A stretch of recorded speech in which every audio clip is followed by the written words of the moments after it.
Hello friends, welcome back to Sources of Corporate Finance series, and this is chapter 2 from your secretarial practices of class 12th according to your 2021 syllabus, and we have completed our journey till part 7th, and now we are going forward for part 8. In last two videos we have seen about the first source of borrowed capital, that is debentures. In this video and in the next video we are going to complete our sources of borrowed capital, some more other sources which are remaining. So let's start. Now everything which we are going to see in this video is about the duration of our loan. ठीक है, आपका जो duration है, मुझे कम time के लिए loan चाहिए, मैं यहाँ पे अप्लाई करूँगी. मुझे थोड़ा सा मीडियम, थोड़ा सा ज़्यादा टाइम के लिए लोन चाहिए, मैं इधर जाऊँगी. थोड़ा सा और ज़्यादा, मुझे बहुत लंबे समय के लिए 50 साल के लिए लोन चाहिए, तो मैं इधर जाऊँगी. तो हम on the basis of duration अब एक एक करके हमारे सोर्सेज देखेंगे. तो सबसे पहला सोर्स है हमारे पास एक्सेप्टेंस ऑफ डिपॉजिट्स, जो है शॉर्ट टर्म लोन सोर्स. ठीक है, तो अभी देखते हैं. Public deposits is an important source of financing short term requirements of the company. Public आपको कैसे याद करना है, हम इसको सिंप्लीफाई करेंगे. ये जो ग्रीन और हाईलाइटेड वर्ड्स है, इनको याद रखो विद द नेम. तो हमारा क्या है, अभी हम पढ़ रहे हैं public deposits. Public deposits short term loan के लिए काम आते हैं. अभी उसका ड्यूरेशन दिया है, कितने से कितने ड्यूरेशन के लिए है. तो company receive fixed deposit from the public for the period ranging from 6 month से लेके 36 मंथ तक. अगर आपको लोन चाहिए तो आप पब्लिक डिपॉजिट्स यूज करते हो. Well end of. अभी डिपॉजिट्स मीन्स, अभी उसकी मीनिंग दी है. Deposit means any receipt of the money in the form of deposit और लोन बाय अ कंपनी. ठीक है, तो अभी हमें क्या याद रखना है, what is public deposit. Public deposit is a short term loan which has a duration of 6 to 36 months. अभी कुछ ऐसे डिपॉजिट्स है डज नॉट इंक्लूड फॉलोइंग. कुछ कुछ जगह इंक्लूड नहीं करती पब्लिक डिपॉजिट. कौन सी है. Any amount receive from central government और स्टेट गवर्नमेंट. ठीक है, any amount received as loan from any banking company. ये सारे आप पढ़ के ले लो एक बार, इसको पूरा याद करने की जरूरत नहीं है, पढ़ के ले लो. Any amount receive for from foreign government और international banks. Any amount receive by the company from any other company. Any amount raised by issuing commercial papers. Any amount received in trust.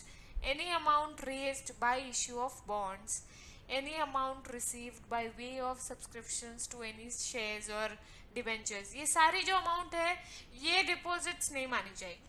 ठीक है. Next and important, bond. Bond is a long term loan. एक long term loan मतलब bond है. ठीक है. Deposit, public deposit था short term loan which is ranging to 6 to 36 months. अभी bond एक लॉन्ग टर्म लोन है. इज अ डेब्ट सिक्योरिटी. बॉन्ड एक डेब्ट सिक्योरिटी है. Bond is a loan. The holder of the bond is the lender to the institution. He is a creditor of the company. हमारी company के लिए bond एक creditor है. He gets fixed rate of interest. Bond को fixed rate of interest मिलेगा. All bonds have maturity date and is paid in cash at certain date in future. According to Webster Dictionary, a bond is an interest-bearing certificate issued by the government or business firm promising to pay the holder a specific sum at a specified date. Let's understand bonds in detail by knowing more about bonds, by knowing features of bonds. So first feature is nature of finance. Bond का nature of finance कैसा होता है, long period होता है, long term finance होता है. So it provides long term finance first. Second, the bonds can be issued for longer period. वो 5 साल से लेके 50 साल तक भी हमें लोन प्रोवाइड करता है. So it's a very long term loan. In the case of public deposit हमारे पास सिर्फ 6 मंथ से लेके 36 मंथ्स तक हमारे पास फाइनेंस का सपोर्ट था, but in this in bond case हमारे पास 5 ईयर्स से लेके 50 ईयर्स तक हमें बॉन्ड्स फाइनेंस प्रोवाइड करता है। स्टेटस ऑफ बॉन्ड होल्डर्स, हमारे कंपनी में बॉन्ड्स क्या स्टेटस रखते हैं? So they are creditors. Bonds क्या है? क्रेडिटर्स है। Since they are creditors, they are non owners of the company, क्योंकि वो हमें उधारी पर पैसे देते हैं, इसीलिए वो कंपनी के ओनर नहीं है। They do not have voting rights. जैसे शेयर होल्डर्स के पास वोटिंग राइट्स होते हैं, वैसे बॉन्ड होल्डर्स के पास वोटिंग राइट्स नहीं होते। रिटर्न्स ऑन बॉन्ड, बॉन्ड के ऊपर रिटर्न्स क्या मिलते हैं? जैसे शेयर होल्डर्स के ऊपर हमने बहुत स्टडी किया है, डिबेंचर्स शेयर होल्डर्स के ऊपर हमने स्टडी किया है कि डिविडेंड हम return as a return income देते हैं। तो for bonds we give fixed rate of interest and repayment. Bond का रीपेमेंट कब होता है? Bonds have specific maturity date on which the principal amount is repaid. एक specific amount of maturity date लिखी होती है, जिसके उसी डेट पर आपका प्रिंसिपल अमाउंट रिपे किया जाता है। नेक्स्ट है कमर्शियल बैंक्स, जो हमें short and medium term loans provide करते हैं। It provide short and medium term business requirements and it is most predominant source. ये बहुत ही क्रूशल सोर्स ऑफ फाइनेंस है हमारे कंपनी के लिए। Bank have introduced many schemes for disbursement of credits. अच्छा, अभी ये जो कमर्शियल बैंक्स होते हैं, रेगुलर जो बैंक्स होते हैं, उन्होंने काफ़ी सारी स्कीम्स पब्लिक और कंपनीज के लिए लोगों को दी है, ताकि वो अच्छे क्वालिटीज़ के साथ आ सकें। तो सबसे पहला है overdraft. Company having current account with the bank is allowed for overdraft facility. Let's understand what is overdraft. बहुत ही इंपॉर्टेंट है आपके डेली लाइफ में। अगर आपका एक करंट अकाउंट है तो आपको भी ओवरड्राफ्ट फैसिलिटीज काम कराएगी। Interest is determined on the basis of actual amount withdrawn.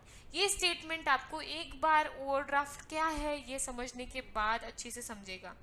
So let's see. अच्छा, अभी बोरोवर जो है वो पैसे, अच्छा मैं आपको एक सिंपल एक एग्जांपल देती हूँ। मैंने करंट अकाउंट में मैंने अपना खाता खोला है और मैनी टाइम्स मेरे बैंक में पैसे नहीं होते, तो वो पैसे मैं क्रेडिट कार्ड स्विफ्ट करके वो तो भी मैं पैसे यूज़ कर सकती हूँ। कैसे? अभी मेरे बैंक में मेरे खुद के पैसे नहीं हैं, but I need some money. At that time मैं क्रेडिट कार्ड मार के कुछ पैसे बैंक से एट दैट पीरियड उधारी पर ले लेती हूँ, and after that, after a period of time, I repay the money to the bank with certain amount of interest. This process of borrower withdrawing funds from the bank till the overdue limit, आपका कुछ limit होता है, उतना ही overdue आप कर सकते हो,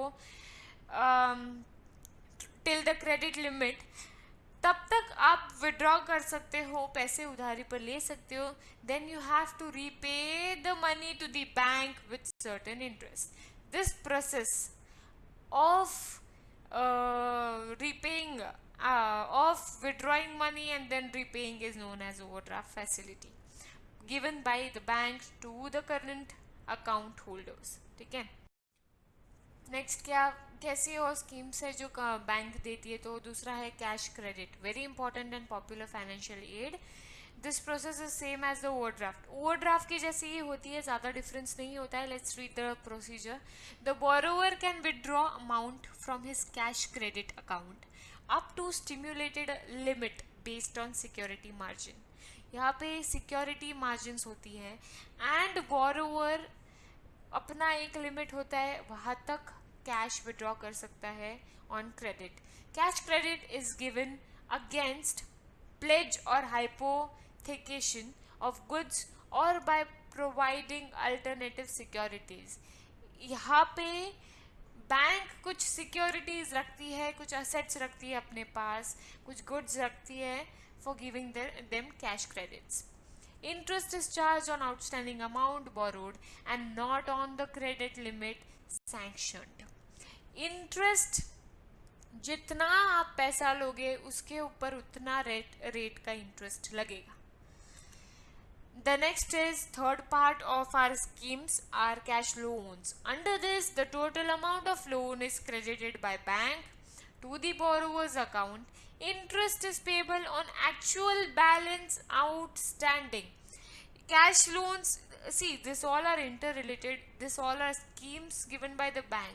So in this also, the total amount of loan is credited by the bank to the borrower's account. ठीक है? Okay, so yes, we have completed almost all parts of this chapter, but let me tell you one thing, still one part is remaining of this video which will come up soon, which is part 9th, and all the links are given in the description below till part 7. Do watch it, and yes, wait a little for part 9. We'll be back with part 9. Thank you if you're watching this series, and please like, share and comment if you have any doubt in the comment section below. And yes, bye bye.